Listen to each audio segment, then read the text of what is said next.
Welcome to our comprehensive guide on creating character-driven FX in Unreal Engine 5. In this tutorial, we'll walk you through the entire process of designing and implementing stunning visual effects that react to and enhance your character's actions. Let's start by setting up your Unreal Engine 5 project for FX. Configuring the appropriate environment is the first step to achieving amazing results. Next, we'll cover creating dynamic particle systems using Niagara, adding a layer of realism and excitement to your character interactions. Integrating visual effects with character animations makes the experience more interactive. You can see how to link effects to character actions, such as firing a weapon or running. Using Blueprints and Niagara allows you to create advanced and complex effects, opening new doors for creativity.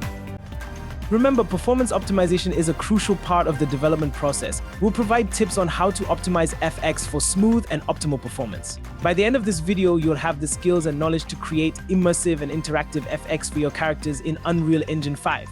Don't forget to subscribe to the channel and hit the bell icon for more tutorials and updates.